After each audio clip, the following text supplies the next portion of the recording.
नमस्कार, बहुत स्वागत आप सभी दर्शकों का। आपके साथ मैं अक्षय बिदुआ, आप देख रहे हैं स्वदेश न्यूज और हम लेकर हाजिर हैं आज आपके लिए हमारी स्पेशल रिपोर्ट। भारत ने आतंक के खिलाफ बड़ा कदम उठाया है। पाकिस्तान की जमीन पर घुसकर आतंकी ठिकानों को नेस्तनाबूद कर दिया। इसके साथ ही सिंधु जल संधि को भी खत्म कर दिया है। पाकिस्तान के सामने पानी सबसे बड़ी चुनौती खड़ी कर दी है भारत ने। लेकिन अब इस पूरे घटनाक्रम में एक नया ट्विस्ट सामने आ रहा है, एक नया मोड़। ड्रैगन यानी कि चीन अब चुपचाप एक नई साजिश रच रहा है। क्या चीन पाकिस्तान के साथ मिलकर भारत के खिलाफ कोई जल युद्ध की तैयारी कर रहा है? क्या अब भारत को पूर्वोत्तर में भी पानी के हमले के लिए तैयार रहना होगा? और क्या ब्रह्मपुत्र और सतलुज जैसी नदियां अगला रण क्षेत्र बनने जा रही हैं? आज चर्चा इसी मुद्दे पर शुरू करेंगे, लेकिन उसके पहले आप पूरी खबर को समझने के लिए स्वदेश न्यूज की यह स्पेशल रिपोर्ट देखिए।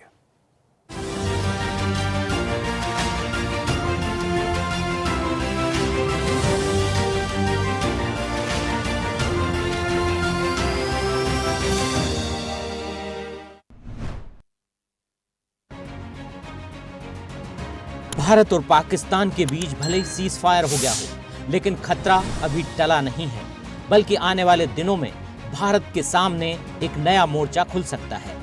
क्या है ये मोर्चा, इसे आगे बताएंगे। पहले इसके किरदार और उनकी भूमिका को समझ लेते हैं। पहलगाम आतंकी हमले के बाद भारत ने ऑपरेशन सिंदूर कर पाकिस्तान के आतंकी अड्डों को तबाह कर दिया। इस एक्शन के बाद पाकिस्तान के हौसले पस्त हो गए।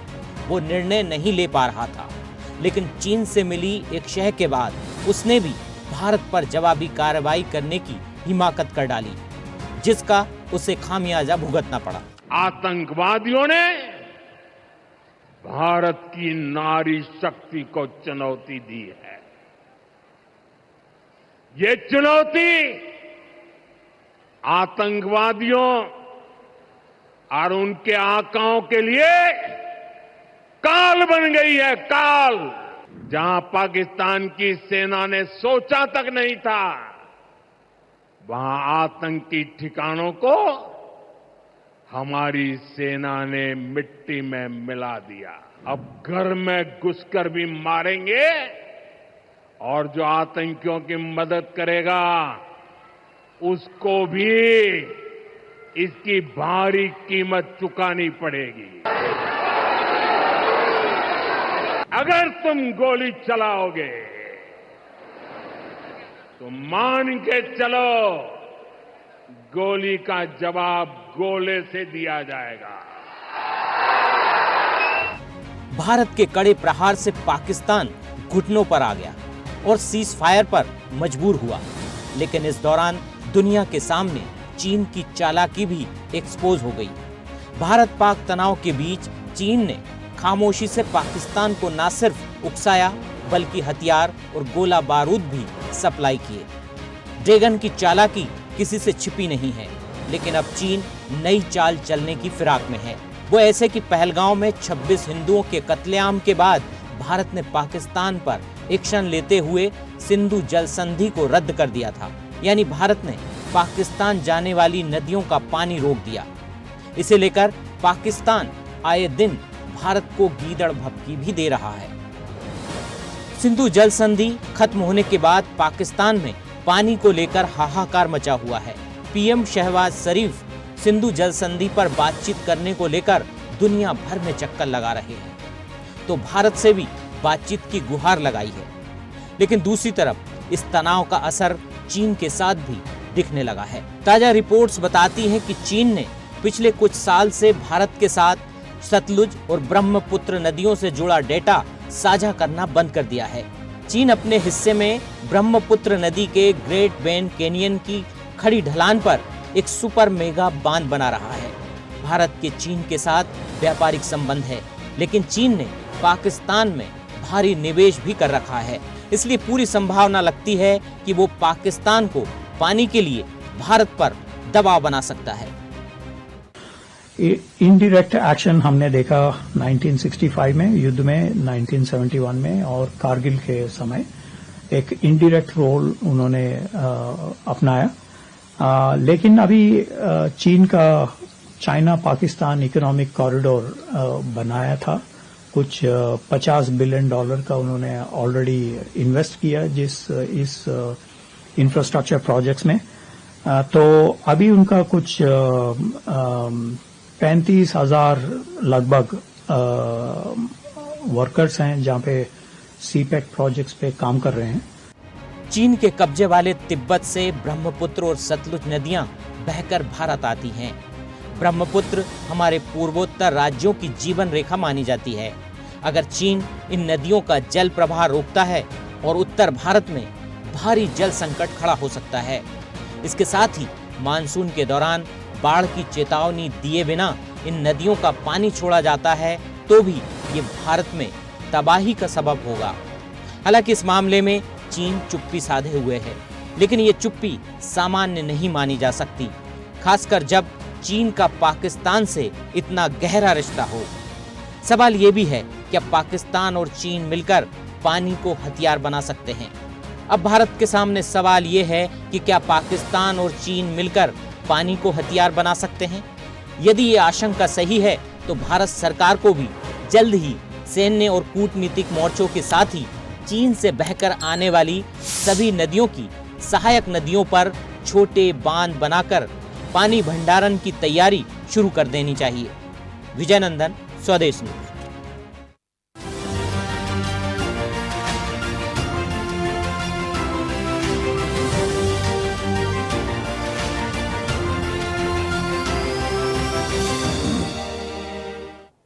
तो आइए, आपने पूरी खबर को समझा। ब्रह्मपुत्र और सतलुज जैसी नदियां हैं पूर्वोत्तर में, और क्या अगर भारत ने चिनाब, झेलम और बहुत सारी करीब 6 नदियां ऐसी हैं जिनका पानी भारत ने रोका, पाकिस्तान में सूखे के हालात पैदा किए। लेकिन अब क्या चाइना पाकिस्तान से सिंपैथी जताते हुए, पाकिस्तान के लिए अपना प्यार, अपनी मोहब्बत का प्रदर्शन करते हुए क्या भारत से उसी तरह की रणनीति अपनाएगा? हालांकि खबर यह भी है कि चाइना ने पहले से ही ब्रह्मपुत्र नदी पर एक बांध बना रखा है, एक बड़ा बांध जो कि कभी भी एक वाटर फ्लड ला सकता है हिंदुस्तान में। यह चाइना की अपनी रणनीति पहले से निर्धारित है। लेकिन सतलुज और ब्रह्मपुत्र पर अब चाइना कौन सी ऐसी स्ट्राइक कर सकता है जो भारत के लिए आने वाले भविष्य में खतरा बन सकती हैं? तो आइए इस पर चर्चा करेंगे। हमारे विशेषज्ञ हमारे साथ जुड़ चुके हैं। मेरे चर्चा के मेहमान इस वक्त मेरे साथ हैं। आइए आपको उनसे मिलवा देते हैं। मेरे साथ मनोज गोयल हैं, नेता बीजेपी मेरे साथ हैं। इसके अलावा स्वामीनाथ जायसवाल हैं, प्रवक्ता कांग्रेस। इसके अलावा शारदा दीक्षित, विदेश मामलों की जानकार। मेजर डॉक्टर मोहम्मद अली शाह, रक्षा विशेषज्ञ। और सुमन भटनागर, वरिष्ठ पत्रकार। बहुत बहुत स्वागत है आप सभी मेहमानों का स्वदेश न्यूज में। और जय हिंद डॉक्टर मेजर मोहम्मद अली शाह, आप आर्मी ऑफिशियल हैं। विदेश मामलों की जानकार शारदा दीक्षित जी, सबसे पहले आपसे शुरुआत करना चाहूंगा क्योंकि मामला इंटेलेक्चुअल है, राजनीति से अलग है, विदेशों का मामला है, इंटरनेशनल पॉलिटिक्स है, इंटरनेशनल रिलेशन है, इंडो पाक और चाइना ट्रायंगल पर हमें बात करनी है, रिश्तों पर। चाइना से और पाकिस्तान से हमारे रिश्ते क्या हैं ये हम सब जानते हैं, हमारे दर्शक भी जानते हैं। इंडिया और चाइना के रिश्ते क्या हैं ये भी हमारे दर्शक जानते हैं। और पाकिस्तान और चाइना के रिश्ते क्या हैं ये हम लोग जो इस वक्त पैनल में हैं ये भली भांति जानते हैं। कुछ और पोस्टमार्टम करेंगे। और इस पहलगाम हमले के बाद, हमने जो स्ट्राइक की उसके बाद, ऑपरेशन सिंदूर के बाद हमारे और पाकिस्तान के रिश्ते क्या हुए, वैश्विक स्तर पर चर्चा का विषय हैं। लेकिन क्या ऑपरेशन सिंदूर के बाद चाइना और पाकिस्तान में कुछ पक रहा है, इसकी हम पड़ताल करेंगे। अमेरिका में और ट्रंप के सनकीपन में कुछ बदलाव तो आया है। पाकिस्तान को लेकर अमेरिका का सॉफ्ट कॉर्नर जग जाहिर हो चुका है, चाहे बात क्रिप्टो करेंसी की हो या फिर अलग अलग तरीके के फंड्स की हो, एंटी टेररिस्ट फंड पाकिस्तान को उपलब्ध कराने की बात हो। तो पाक और अमेरिका के रिश्ते कैसे हुए हैं ट्रंप के शासन में आने के बाद में, वो हम सब ने देखा है और बहुत सारे लोग इस बारे में जानते हैं। तो शारदा दीक्षित जी, सबसे पहले तो ये कि जो डर, जो खबर है जिसकी हम चर्चा कर रहे हैं कि हमने अगर 6 नदियों का पानी पाकिस्तान के लिए रोका तो क्या China same strategy, same diplomacy हमारे साथ अपना सकता है? जी मैम, शारदा मैम, आपसे मैंने जो जानना चाहा था कि ये बहुत पहले से पूर्व विदित है कि चाइना ब्रह्मपुत्र के पानी को या उसने अपने एक इलाके में भारत की सीमा से लगकर कहीं कोई जो डैम बना रखा है वो आने वाले टाइम में जल को, उस डैम के पानी को एक हथियार की तरह भारत के खिलाफ इस्तेमाल कर सकता है। अब क्या भारत पाकिस्तान के संबंधों में एक बार फिर से गर्माहट आने के बाद में, एक बार फिर से खराबी आने के बाद में और पहलगाम की घटना के बाद हमने जो सिंदूर ऑपरेशन सिंदूर किया उसके बाद क्या चाइना अब उसी तरीके की वाटर स्ट्राइक जैसी कोई स्थिति भारत के खिलाफ खड़ी कर सकता है? शारदा जी, देखिए, पानी का जो जल संधि चाइना के बीच में तो हमारी कोई है नहीं जी। चाइना और इंडिया के बीच में तो कोई समझौता है नहीं जी। जो शिमला समझौते के अंतर्गत हमारा जो पाकिस्तान के साथ जल संधि है सतलुज और सिंधु नदी के बारे में जी, उसको हमने सस्पेंड किया, घोषणा की केवल। कमाल रहा कि उन्होंने पाकिस्तान को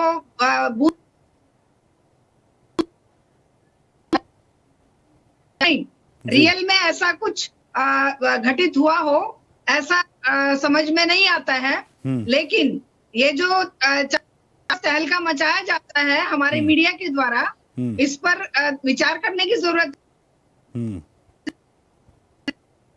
इसे वास्तव में नहीं है। उनको हम इतना प्रसारित कर देते हैं अपनी वाहवाही लूटने के लिए और खुशामद करने के लिए, वो विश्व स्तर पर हमारी बदनामी करवाता है। रही चाइना इस क्षेत्र में पाकिस्तान के साथ, और पाकिस्तान को वो गोद में बिठाकर भारत को घेराबंदी करना चाहता है, और पानी के मुद्दे को हमने इतना प्रोपेगेट कर दिया जबकि वो इतना बड़ा इशू था नहीं जी। ज्यादा बढ़ा चढ़ाकर देने से जो ये जी रुख दिखाना शुरू कर दिया कि वो बना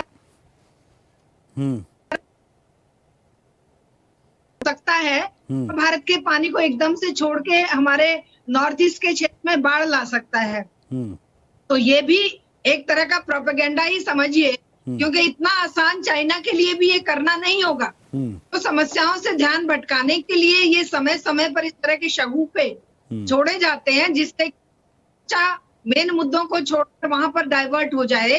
तो इतना आसान चाइना के लिए भी नहीं है।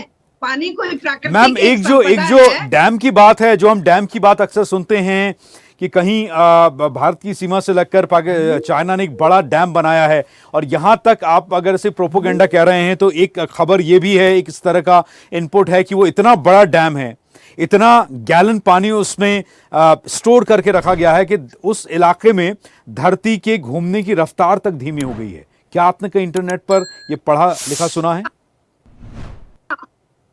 ये बात बिल्कुल सही है कि प्राकृतिक आपदाओं को या प्राकृतिक असंतुलन के द्वारा होते हैं,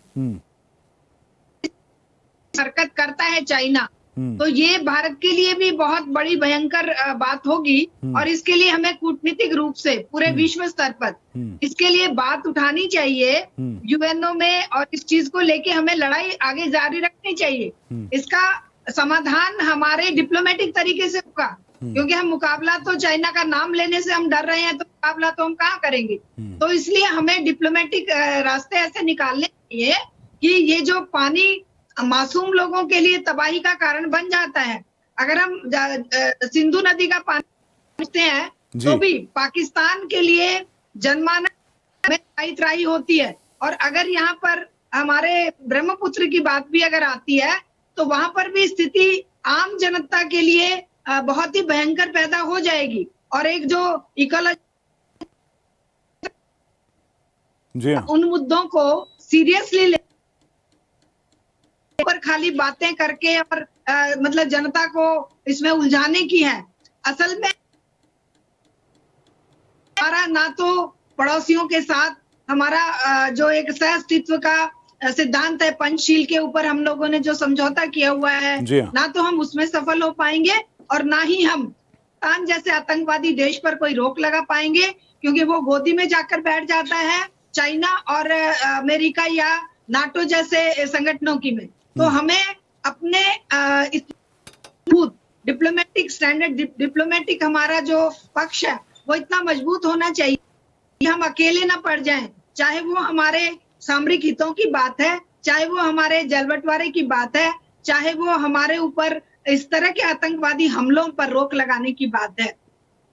आतंकवाद को नेस्तनाबूद किए बिना, नेस्तनाबूद करने के लिए हमें जो सामरिक स्तर पर, डिप्लोमेटिक स्तर पर प्रयास करना चाहिए, उस पर बहुत जरूरत है काम करने की। देश के अंदर घोषणाएं कर देने से कुछ नहीं होगा, कि इन मामलों में सरकार के साथ खड़ी है। चलिए ठीक है मैम, मैं लौटूंगा आपके पास में। डॉक्टर मेजर अली शाह के पास मुझे जाना होगा जैसे कुछ और लोग डिप्लोमेसी रिलेशन के लिए। ठीक है मैम, मैं लौटूंगा आपके पास में। कुछ और क्वेश्चन होंगे मेरे पास आपके लिए समझने के लिए इंटरनेशनल रिलेशन में, क्योंकि आप विदेश मामलों की जानकार हैं। Major doctor Mohammad Ali Shah sir, ये तो हमने, जैसा मैंने शारदा मैम को पूछा कि एक डैम के बारे में हम अक्सर चाइना में सुनते आए हैं, आपने कहा कि इससे पहले ही कन्वर्सेशन में कि पाकिस्तान के साथ सिंधु जल समझौता हमने स्टे किया है। खैर विषय वो मेरा नहीं है, विषय ये है कि मैम ने कहा, शारदा मैम ने, कि ये एक प्रोपोगेंडा है अगर हम इस तरह की बातें करते हैं। मुझे ये लगता है कि ब्रह्मपुत्र नदी के जल को चाइना किसी वेपन की तरह इस्तेमाल करेगा, ऐसी शंका तो हम 2 दशक से सुनते आ रहे हैं ना सर, 20 साल। आई थिंक आप आर्मी में रहे हैं, आप आर्मी ऑफिशियल हैं। मैं सिर्फ इतना जानना चाहता हूं कि क्या इस तरह की बातें कभी आप लोगों के जहन में आई, कभी कोई इनपुट्स आए क्या ऐसे कि ब्रह्मपुत्र के पानी को चाइना भी कभी इसी तरीके से कुछ यूज करने का सोच सकता है? जी देखिए, मैं शारदा जी की भावना को कदर करता हूं। एट द सेम टाइम मैं ये कहूंगा कि पहली बात तो मैं नहीं मानता कि ये प्रोपेगेंडा जी अपने की पाकिस्तान के लिए। और बिल्कुल जी हाँ, आइंदा भविष्य में ऐसा बिल्कुल हो सकता है कि पाकिस्तान बूंद बूंद के तरसेगा पानी के लिए। ऑलरेडी शुरुआत हो गई है। कराची एयरपोर्ट पे उनकी एक्ट्रेस ने रील बनाई है ये बोलकर के तो उनके रेलवे में क्या हाल हो रहा होगा। और ये मीडिया वाली बात, देखिए जब जंग या जब 2 बीच में क्लैश होता है, सबसे पहले खात्मा होता है इंफॉर्मेशन का, सच्चाई का। इंफॉर्मेशन वॉरफेयर तो पाकिस्तान तो माहिर है झूठ बोलने में, प्रोपेगेंडा रचने में, या अपने आप को बड़ा चढ़ा के दिखाने में। हारने के बाद भी वो बेशरम लोग अपने आप को वहां का जनरल, फील्ड मार्शल नियुक्त कर रहा है।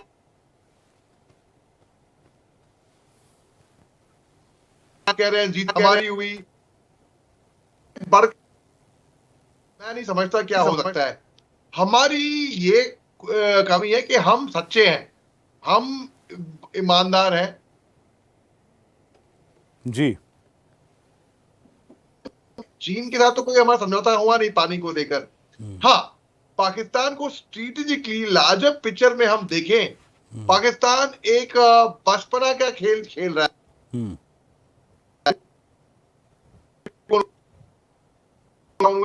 अरे हमें क्या पता, हम नहीं बोलेंगे क्या डाउन में क्या, बल्कि press conference Qureshi, wing commander Vyomika Singh, Vikram मिश्री साहब, फॉरेन सेक्रेटरी साहब, उन्होंने बोला, एड्रेस किया राष्ट्र को। तो I will go strictly by जो प्रेस ब्रीफिंग में राष्ट्र को एड्रेस हुआ है। पाकिस्तान हमारे एयर मार्शल साहब ने बताया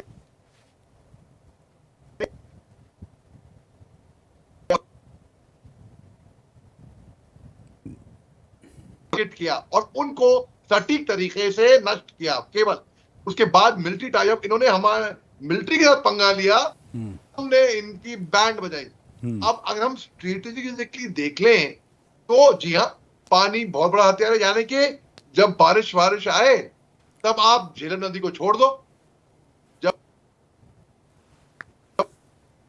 तो इंडस सिंधु नदी को छोड़ दो, को बंद कर दो आप। तो यानी कि इनको भिगा के मारो, इनको सुखा के मारो। पाकिस्तान को ये स्ट्रैटेजी बड़ी अच्छी है। और पाकिस्तान, इसमें तो कोई शक की बात नहीं है, पाकिस्तान डरा हुआ है। अभी बिलावल भुट्टो जरदारी ने भी सिंधु नदी के किनारे पे वो एक हेट स्पीच दी थी, या तो उनका खून बहेगा या तो पानी बहेगा। अरे और अगले दिन अपने परिवार को कनाडा निकाल दिया। If he meant what he said, अगर वो सच्चे होते तो डर के मारे भगा के दुबक के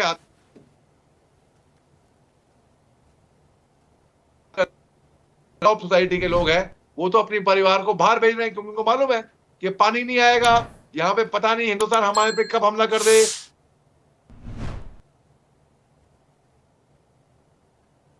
जाकर। तो बेसिकली मैं कहूंगा कि भाई हाँ, ये बात कुछ खबरें गलत आई थी कि हमने करा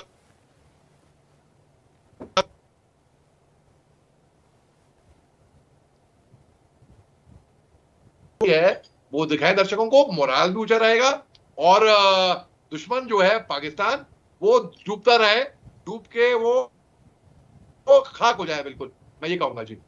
ठीक है, मैं लौटूंगा ऊपर। सुमन भटनागर सर मेरे साथ हैं, आप वरिष्ठ पत्रकार हैं।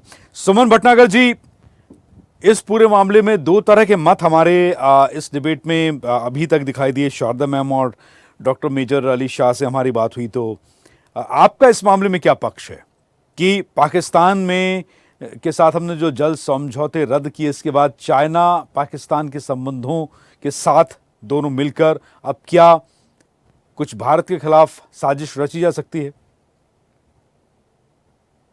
सुमन जी।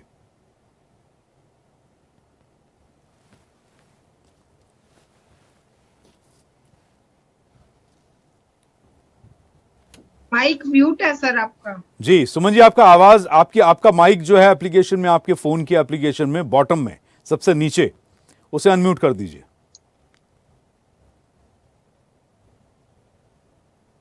सुमन जी, आवाज आ रही है आपको? आपके फोन की स्क्रीन पर सर सबसे नीचे जहां आपको आइकन्स दिख रहे होंगे, आपको वीडियो कैमरा, माइक, उसे अनम्यूट कीजिए आप। ठीक है, मेरी टीम आपसे कांटेक्ट करेगी ये करवाने के लिए, टेक्निकल सपोर्ट के लिए। मनोज गोयल, आपका क्या सोचना है इस बारे में? देखिए, पहले तो मैं आपको एक बात बड़े स्पष्ट शब्दों के अंदर कहना चाहूंगा कि जब से भारत की अर्थव्यवस्था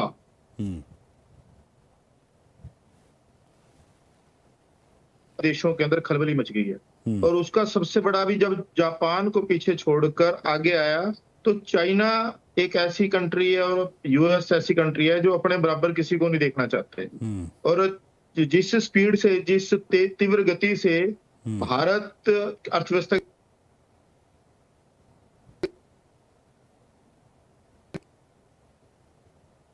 किसी से आज बात हो पाएगी ठीक से? देखो तो भारत के इस समय जितने, हेलो जी बोलिए, आप बोलिए। सुन पा रहे हैं? हाँ, मैं सुन पा रहा हूँ आपको, बोलिए। देखिए, जिस तरह अर्थव्यवस्थाओं के अंदर भारत ने जब से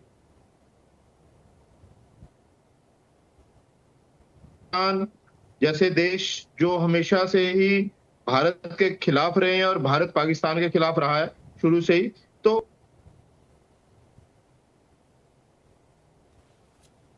सबसे बड़ी दिक्कत कहां पर है कि चीन ने एक बहुत बड़ा कर्जा पाकिस्तान को दे रखा है, जिसकी वजह की मजबूरी है कि वो उसका सपोर्ट करे।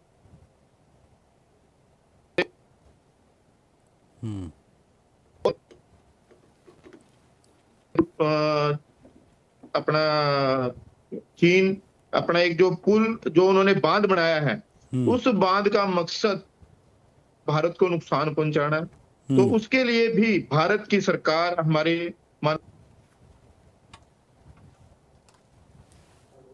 लगभग 200 मिलियन एडीबी के साथ एक समझौता किया है, जिसके तहत एक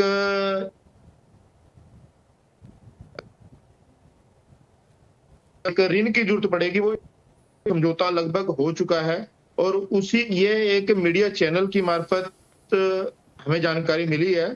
तो अगर ये समझौता हुआ है तो इसका मतलब यह है कि भारत, क्या सुमन भटनागर जी को आवाज आ रही है कि वो उसका हमला भी कर सकता है? जी, सुमन जी को आवाज आ रही है। सुमन जी, आपका क्या मत है इस पर कि जो हमने पाकिस्तान के साथ किया, क्या वैसा कुछ रिटर्न चाइना भारत को दे सकता है? क्योंकि दो नदियां उनके भी हाथ में, ब्रह्मपुत्र और सतलुज। ऐसा लगता है जैसे चाइना ब्रह्मपुत्र को लेकर भारत को ब्लैकमेल करने की कोशिश कर रहा है। उसको शायद ये नहीं पता कि ये 1962 का भारत नहीं है, ये 2025 का भारत है, जहाँ प्रधानमंत्री जो है मोदी जी बैठे हुए हैं और 140 करोड़ की जनता खड़ी है साथ, और जो हमारी सेना है सशक्त सेना इतनी ताकतवर है कि पाकिस्तान को धूल चटा दी है, ये चाइना को पता नहीं है। उसको लगता है कि सिंधु संधि जो हुई थी अगर भारत तोड़ेगा तो ब्रह्मपुत्र का प्रेशर बनाकर हम उसको चालू करवा लेंगे, लेकिन ये संभव नहीं हो पाएगा। चाइना को भूल जाना चाहिए कि 1962 में ठीक है उसने हमारी सैकड़ों एकड़ जमीन पर कब्जा कर लिया था जो आज तक नहीं छोड़ा, लेकिन अब 2025 में चाइना को समझना चाहिए कि भारत महाशक्ति बन चुका है और अब चाइना के लिए संभव नहीं होगा कि भारत को किसी तरह का नुकसान पहुंचाए। लेकिन इतना जरूर है कि अगर वो ब्रह्मपुत्र को और सतलुज को लेकर छेड़छाड़ करता है तो नॉर्थ ईस्ट में पानी की समस्या जरूर हो सकती है थोड़ी बहुत, लेकिन भारत इसके लिए पूरी तरह सचेत है और ऐसा नहीं हो सकता कि इतनी जल्दी चाइना को छूट मिल जाएगी कि वो जो चाहे कर ले। सबसे बड़ी बात यह है कि इस समय पूरा विपक्ष, पूरा देश इस समय एकजुट खड़ा है और ये जो एकजुटता देश की जो है ये हमारी बहुत बड़ी ताकत है। चाइना को इस बात का अंदाजा रखना चाहिए। आज ठीक है शाम पेट्रोदा है कांग्रेस के एक थिंक टैंक माने जाते हैं, अध्यक्ष ओवरसीज के, प्रेसिडेंट ओवरसीज कांग्रेस श्याम पित्रोदा, हाँ ओवरसीज कांग्रेस के भी और थिंक टैंक माने जाते हैं इसके कांग्रेस के, उन्होंने कह दिया कि चाइना के बारे में भारत को अपनी धारणा बदलने की जरूरत है।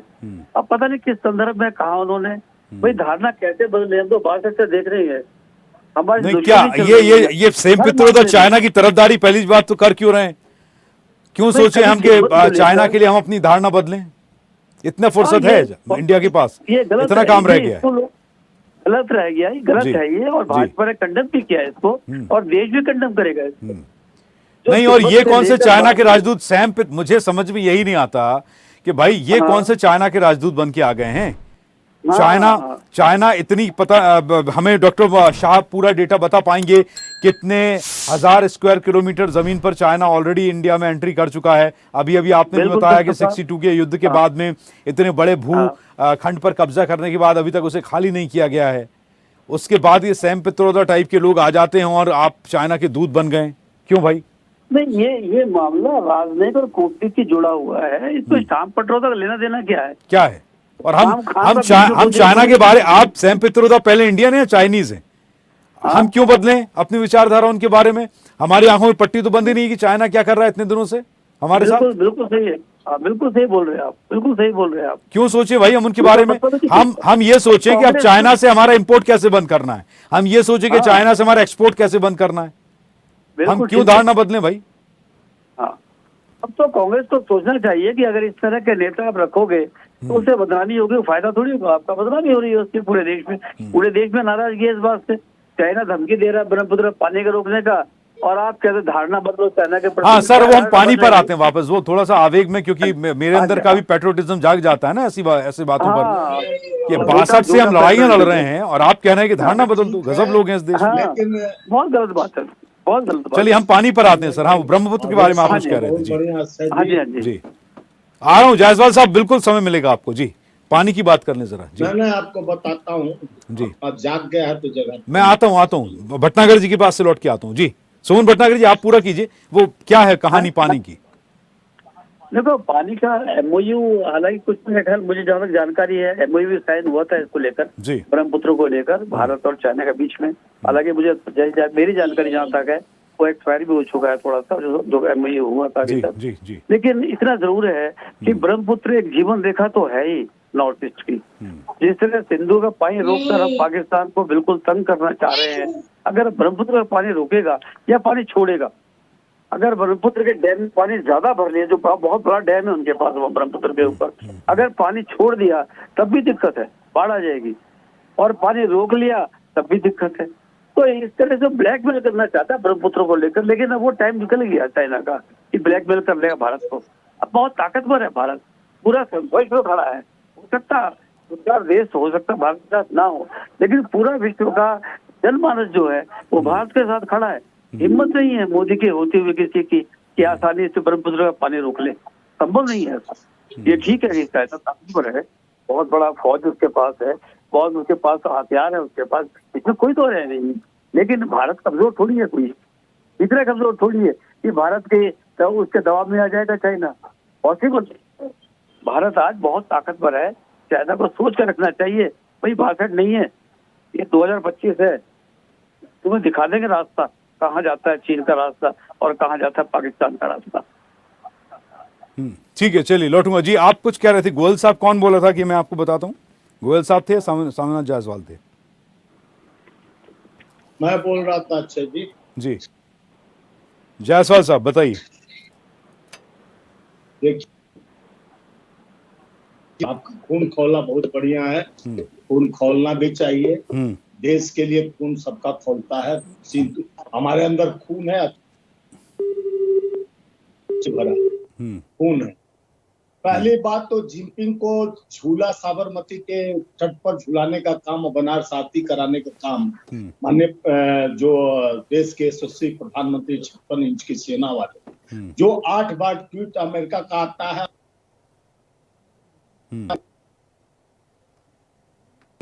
देश के नाम का व्यापार बंद कर देते हैं। इनके अच्छे दोस्त नमस्ते ट्रंप, इनके बच्चे, जी हाँ, देश भारत के साथ खड़ा नहीं, एक छोटा नेपाल भूटान जैसा देश नहीं खड़ा मिला। और जिस तरह से पाकिस्तान जो हमारे उसको चड्डी पहनने के औकात नहीं है, उसके खातिर सीना खड़ा रहा, सारा उसके पास सेटल जी किया और यूएनए ने तुरंत उसको झगड़े में, यानी हमारे इस झगड़े में और लोन मिल जाता, जो कई साल से तरस रहा था कटोरा लेके भीख मांग, ने हमारा तुलना भारत का और एक आतंकवादी देश का तुलना एक समान किया, तो यह गौरव की तो बात है, ये बहुत बड़ा गौरव। बोलता है कि हमारे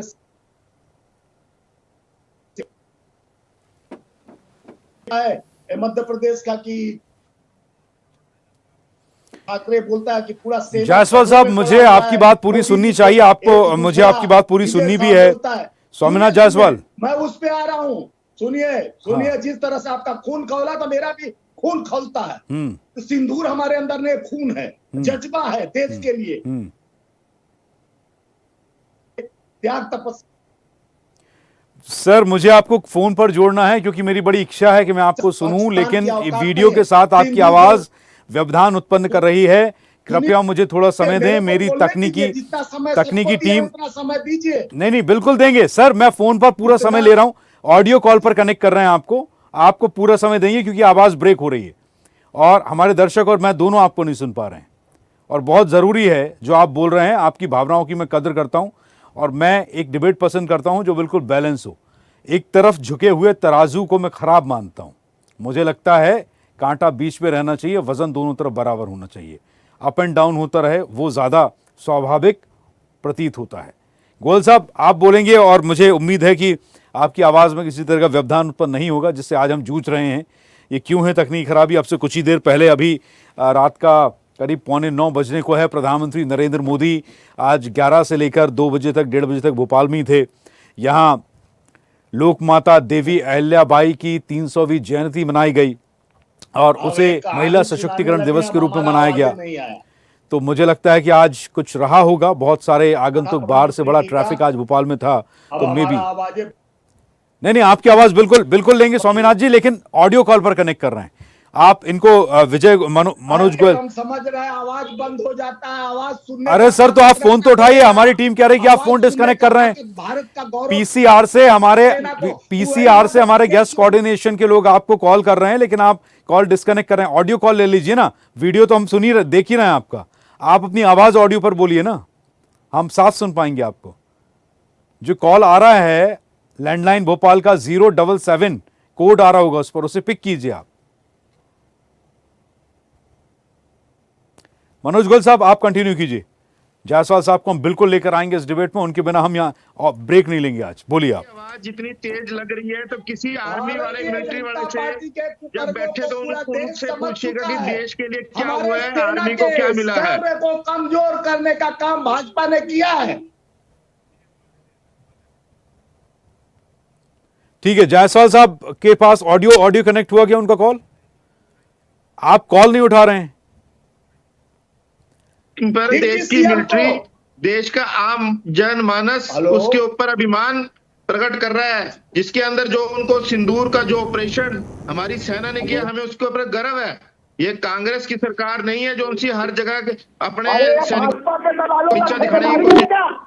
चलिए आइए ठीक है, चलिए उस पर आते हैं ना, खून खोलने पर आते हैं, सैम पित्रोदा पर आते हैं। आइए। नहीं,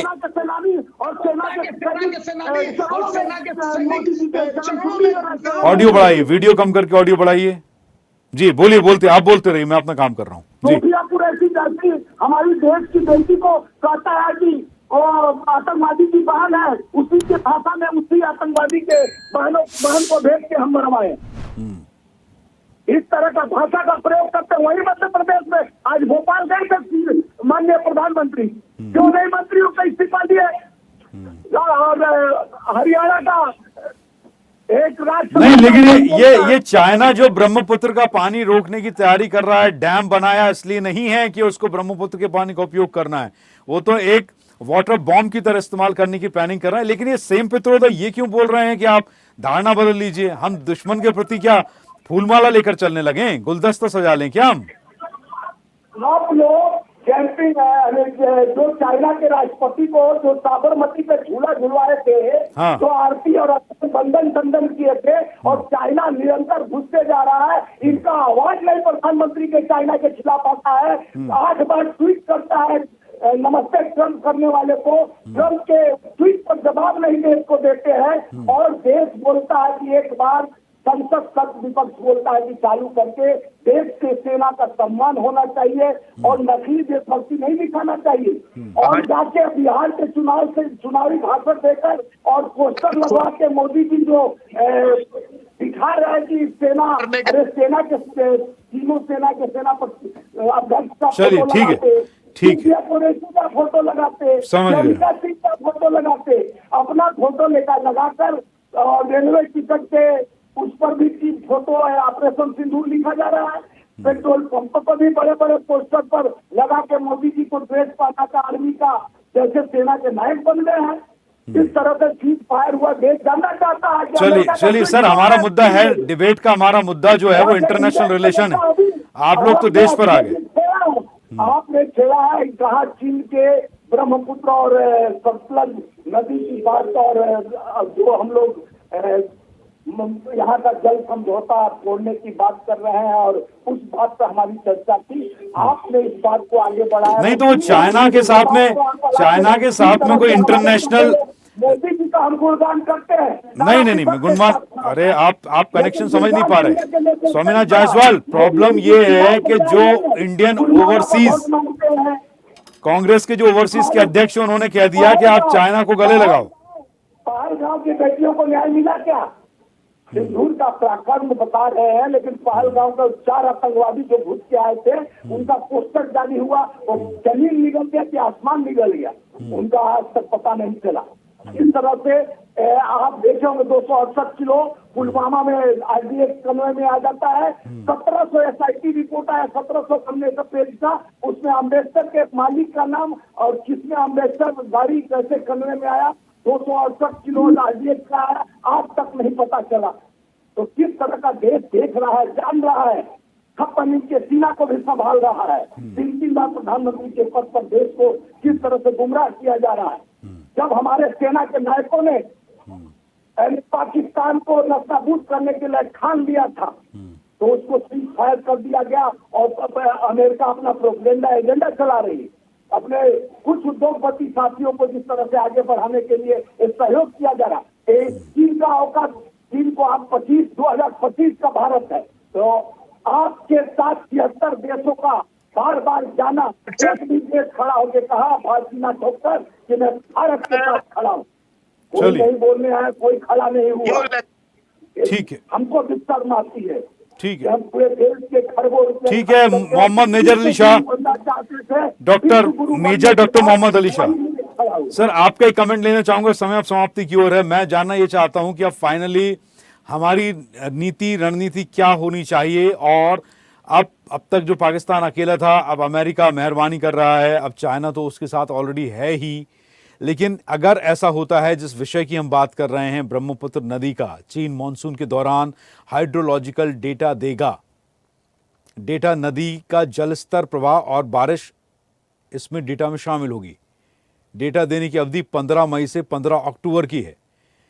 तो इस पर अब हम क्या कर सकते हैं, होना क्या चाहिए? भारत को बाढ़ अलर्ट और आपदा प्रबंधन में मदद इससे मिलेगी जब चीन डेटा देगा तो, लेकिन कोई गारंटी थोड़ी कि 2005 में एमओयू और 10 में विस्तारित हुआ कि चीन नदी से जुड़ा डेटा जल स्तर का देगा, बहाव का डेटा देगा।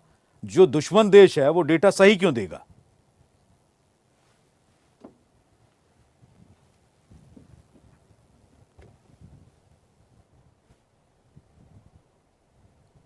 चीन और पाकिस्तान का जी, कॉरिडोर, जो चीन की इन्वेस्टमेंट्स हैं पाकिस्तान के अंदर, जो उन्होंने कर्जा दे रखा है, जो पैसे दे रखे हैं, वहां तक सीमित है। कोई दिली वो दिल से मोहब्बत करता है पाकिस्तान को, इसके लिए वो उसके लिए रेस्क्यू, उसको मालूम है कि सबको, दुनिया को मालूम है कि पाकिस्तान एक उग्रवाद, जो में तो नारे लगे हुए हैं, ये जो दहशत है इसके पीछे वर्ती है पाकिस्तान की। तो मेरे को शर्म आती है ये बोलते हुए कि पाकिस्तान के चीफ ऑफ आर्मी स्टाफ वर्दी वाले इंसान है भाई, जिसने भी वर्दी दुनिया के किसी भी कोने, जी अपने दुश्मन के सैनिक की भी हम इज्जत करते हैं। जैसे हम 99 में हमने उनको दफनाया था, हालांकि वो डिजर्व नहीं कर, जी हाँ, इतना बेशरम मुल्क, जब हमने उनके फौजियों को मारा और बोला वापस ले लो उनके शव, नहीं हमारे फौजी नहीं है, आपको जो चाहे आप करो। मेरा सौभाग्य हुआ था कि मैंने जनरल वीपी मलिक साहब का इंटरव्यू लिया था, तो उन्होंने बताया कि ये हमारा कल्चर है, हमने उनको दफनाया पूरे इज्जत आबरू के साथ। चीन जो है वो बायोलॉजिकल वॉरफेयर, साइबर वॉरफेयर, इन सब चीजों में यकीन रखता है। अब आप आते हैं बात पानी बम की। पानी एक ऐसा कहा जाता है तीसरा विश्व युद्ध पानी के ऊपर होगा, ये बात